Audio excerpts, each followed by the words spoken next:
Go inside the Crimson Tide with your hosts Rodney Orr and Gary Harris, keeping you informed on everything Alabama. And now, Tider Insider TV. And good evening, everyone, and welcome in to another edition of Tider Insider Television.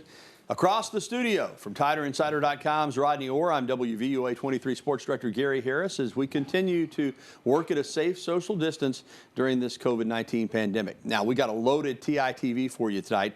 CFP semifinal time for Alabama and Notre Dame at the Rose Bowl. We'll break it down. More December recruiting gold for the Crimson Tide, a postseason award bonanza for Bama football. Who do we think will win the Heisman? And it's SEC time for men's hoops. But let's kick it off with a CFP semifinal Rose Bowl preview. All right, Rodney, let's break down Notre Dame a little bit because this is a really good football team. They went undefeated during the regular season. They beat Clemson in the regular season. They did lose in the ACC championship game in the rematch to the Tigers. But you see Ian Book, he's a dual threat. He's tough. He's won a lot of games. He's won the most games of any quarterback in Notre Dame history. Big physical offensive line that can open up holes for their running game. So let's start with their offense. They can run it, they can pass it, and they have balance. They do have balance, Gary. They're really effective running the ball. They have a 1,000-yard runner. They have a really good offensive line. Obviously, have a couple of players that have received All-American mention up front offensively. You talked about Ian Book, Gary. I really like him. You saw how athletic he is. He's an improved passer. He's got 15 touchdown passes this year. Not a lot, but he's still been very effective. 15 TD passes, only 2 interceptions. You talked about him as a runner. He's ran for over 400 yards, so he's the third leading rusher yardage-wise on the team. So he's a really dynamic player, I think, athletically. He's a guy that can hurt you with his legs, and so he can do all those things. And we talked about the offensive line. The wide receivers, not really that dynamic, Gary, but they're big, they're physical, they make plays. They have 3 outstanding tight ends. Defensively, they're very opportunistic, very strong up front in the front 7, have one of the best linebackers in the country and a great safety. So this is a Notre Dame team, as you mentioned, 10-1, very good. Yeah, defensively, the strength certainly is the linebacking core and the secondary up front on defense. They're not bad, but maybe not quite as good as they are at linebacking and then in the secondary. So Alabama will have its hands full. Now it's time for Coach Talk. The Crimson Tide, perfect so far this season, 10-0 against an all-SEC schedule during the regular season to capture the West Division Championship, and then a victory over Florida to win the school's 28th SEC title. Now, those accomplishments put the Tide in position to earn the #1 seed in the college football playoff. But the mission isn't complete. Alabama needs 2 more wins to capture its 18th national championship overall and 6th under Nick Saban. This is something that I guess every player sort of plays for all season long. It's something that you get this far. You don't want to just get this far. You want to keep on going. That's why it's a playoff, and that's why it's important to the players. Our players have had good focus in practice. Rodney, it has been an incredible season to this point. We've seen other seasons, though, where Alabama was undefeated late, 14-0 twice, 12-0 once, 11-0 twice, and they could not finish. This has been an unusual year. The Crimson Tide has handled it in remarkable fashion. But now, as you heard Coach Saban say, Rodney, the goal is to finish, is to win 2 more games. And I think if that's the case, under these circumstances with COVID and social injustice and all the different issues facing us this year, that you could argue that if Alabama's able to go 13-0 in this season, you could stack it up against any of the great seasons in Alabama football history, in my opinion. Yeah, listen, I think if they do that, if they achieve that, Gary, I think you could stack it up against any season for any team in college football history, because no one's gone through something like this. No team has had to experience this.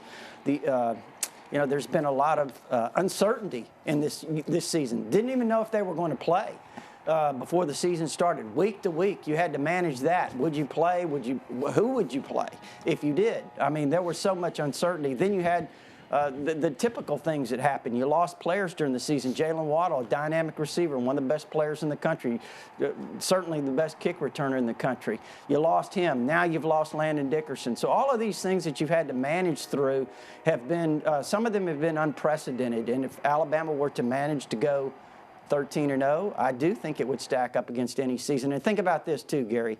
Before the season, what was everyone saying when the SEC schedule came out? No way a team could go undefeated through this schedule, and Alabama did it. 11 straight. Indeed. And one more thought on this, Rod, before we kind of turn the page and move on. You said it. Everything has gone smoothly in a season where it wasn't set up to go smoothly. And a lot of teams have had major issues. Now, Alabama's had a couple of injuries. But I look at the stars on this team and the way they have bought into the process, even when Devontae Smith's been asked about the Heisman and Mac Jones and Najee. They haven't wanted to talk about it, Rod. They've wanted to keep the focus. And it goes back to what Nick Saban says.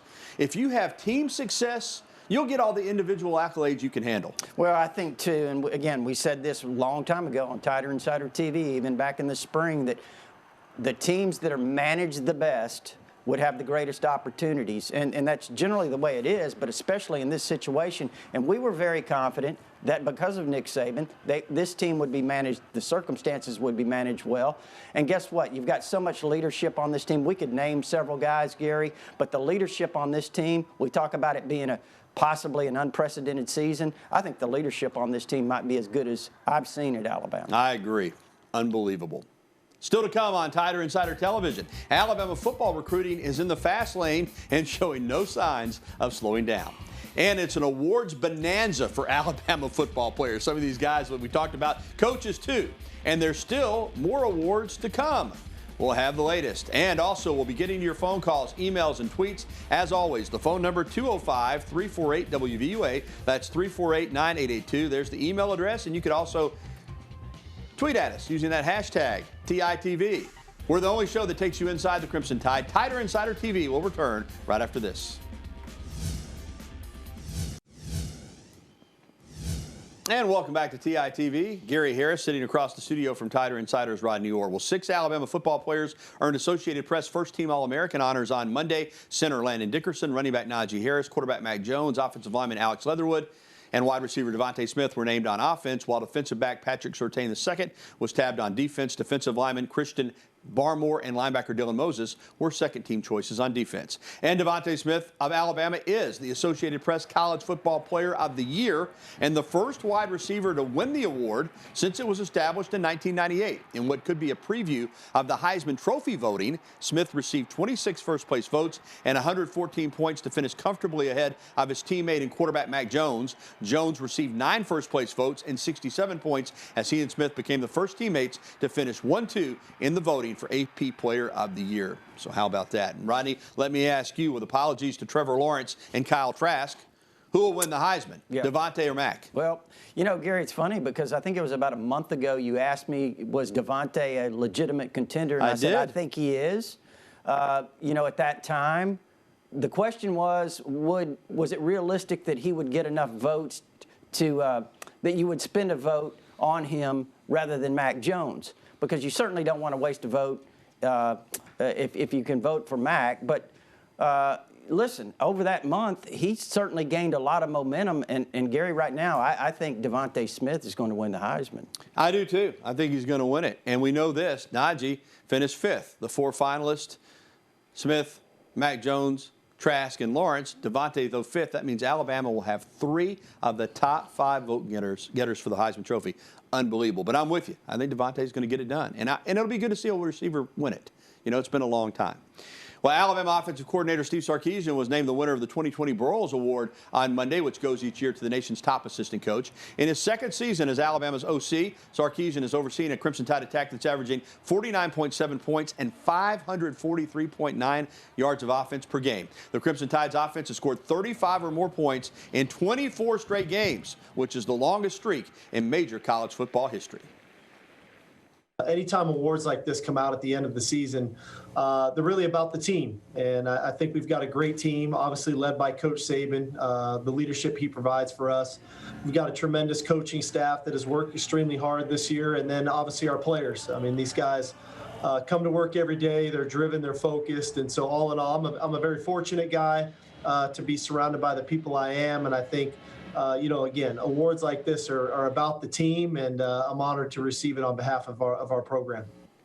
Well stated, and he's had an unbelievable year. All right, Rodney, signing day, the first day of the early signing period, Alabama inked 23 players, but the Tide wasn't through. They signed Jaden Roberts, the outstanding offensive lineman from North Shore in Houston, and then stayed in Texas to get a commitment from the nation's #1 running back, Lakeview Centennial's Kamar Wheaton. Rodney, it just keeps on rolling for the Tide. You know, it really does, Gary. It's amazing, not only this class, but when you break it down, there you see Kamar Wheaton out of Garland, Texas, just a fantastic back. A lot of people thought for a while that Oklahoma was the team. He's a legitimate 10-6 or better sprinter, Gary. He's got good size. He's going to get bigger, about 5'11", 195 right now. Very dangerous in the open field, multi-dimensional guy. But, you know, when you look at what Alabama did going to the state of Texas, and they've got 6 signed, and they've got the commitment from Wheaton. It's been phenomenal, nothing short of phenomenal. You mentioned Jaden Roberts, the offensive lineman that was originally committed to Auburn, 6'6", 360 or better, guy that's one of the top offensive guards in the country, in my opinion. So they've done a tremendous job in the state of Texas, done a tremendous job overall. This is a fantastic class, but I'm not sure it's over.